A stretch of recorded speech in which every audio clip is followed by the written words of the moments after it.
Inter mirifica on the means of social communication is a decree made by the Council at Vatican II, and it was promulgated on December 4, 1963 by Pope Paul VI.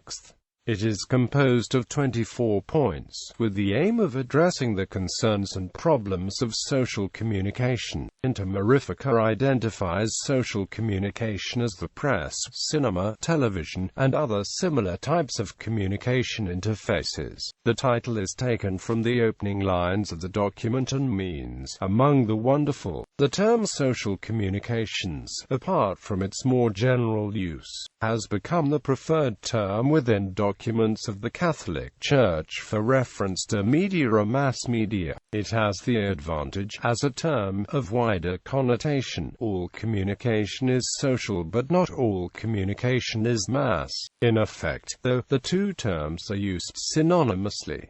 Historical background. While Inter mirifica was one of the first decrees to reach a conclusion during Vatican II, the document itself went through many drafts. Throughout its development, over 70 drafts of Inter mirifica were prepared, yet out of all of these drafts, only 7 were ready for final approval from the Vatican Council. The first draft schema of a constitution on the means of social communications, combined with the other 6, were made into one volume by July 1962. This draft document consisted of an introduction, doctrines of the Church, the apostolate of the Church in the field, the discipline and the ecclesiastical order, the different means of social communication, other means of social communication, and a conclusion. Although the discussion on Inter mirifica lasted for a short period, the document had a drastic change. The final draft was reduced to a quarter of its original content, which contains an introductory section, 2 short chapters and a conclusion. Themes of Inter mirifica: need for pastoral directive, responsibility of the Church to monitor the use of social communications and media and ensure the spiritual well-being of the Church community at large, responsibility of the individual to ensure their own well-being and to ensure they are not causing themselves spiritual harm, responsibility of the media, including those involved in producing media. Summary. Introduction. The Council states that, with God's help, man has created many means of social communications. These means of social communication can be used to reach all types of people around the world, and can be used to educate and inform. The Catholic Church recognizes that if these tools of social communication be used properly, they can greatly benefit mankind. Reversely, if used improperly, they are incredibly detrimental. The authors state that Inter mirifica will look at the problematic issues of social media, and ways that the Church can fix these problems.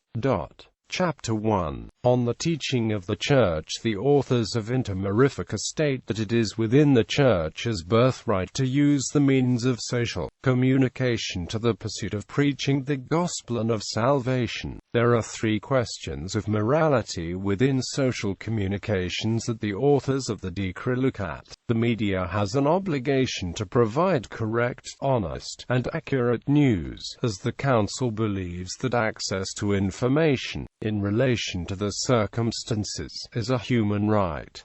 There is a question of morality in the news. The Council insists that news may only be effectively delivered if the information provided is of a true moral order, while the Council states that at times information can be harmful as long as it is more profitable than harmful. It is necessary for said news to be heard. There is also a responsibility that lays upon different groups of people to ensure that what they are allowing themselves to listen to, watch, etc., is of good and sound morality.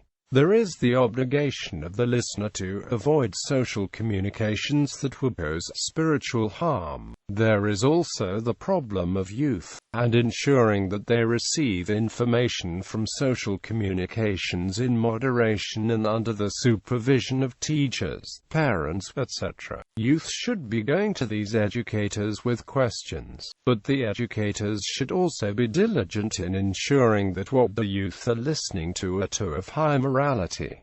Chapter 2. On the pastoral activity of the Church. Chapter 2 of Inter Mirifica showcases a positive view of media as gifts of God and expresses the need for a healthy relationship between both parties, because the Vatican Council sees that all forms of media are very influential to all persons. The Council trusts that all media personnel will adhere to the teachings and desires of the Catholic Church. There is a strong sense of responsibility and leadership that the Vatican Council expects all church authorities to have. In doing so, all members of the Church are able to ensure a positive message of the Church in media, as well as a way for authorities to remove any harmful projects as well. These responsibilities include the establishment of a Christian press, bishops overseeing media projects in their own dioceses, teaching the Vatican's ideas of the media and the Church with younger age groups, within seminaries and Catholic schools. The overall relationship between the Catholic Church and the media to the Vatican Council is a way to help with the advancement of man's being and the religious journey. Therefore, through the use of media, all individuals are able to learn about the teachings of the Catholic Church and move towards truth and goodness. Appendices. The Council states in its conclusion of Inter Mirifica that it looks forward to a relationship between Catholic authorities and all media personnel that will result in the use of social media and communication to reflect the Council's principles and rules. With their instruction, all members of the Catholic Church will be able to confidently accept these regulations, which will lead to the good of the Catholic mission and all of humanity.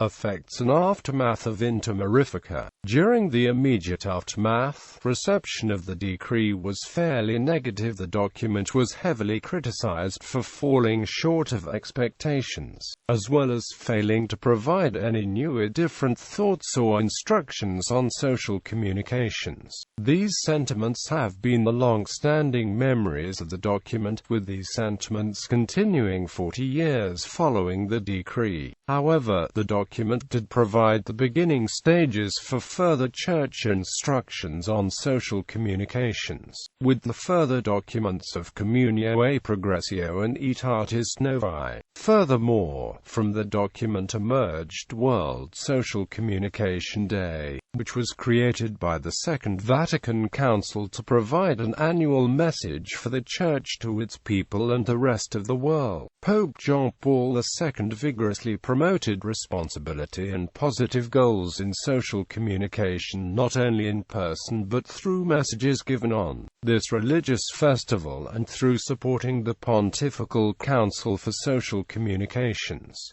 Later documents. As mentioned previously, in the follow-up and expansion of Inter Mirifica, the document Communio e Progressio was later written in 1971 as an update to Inter Mirifica. A further document, Aetatis Novae, was published in 1992. In 2005, John Paul II wrote his final apostolic letter, The Rapid Development, on the topic of social communications in his message The Priest and Pastoral Ministry in a Digital World. New media at the service of the Word to priests for the 44th World Communications Day. Pope Benedict XVI called for them to become digital citizens and engage with the information society, saying, priests stand at the threshold of a new era, as new technologies create deeper forms of relationship across greater distances. They are called to respond pastorally by putting the media ever more effectively at the service of the Word.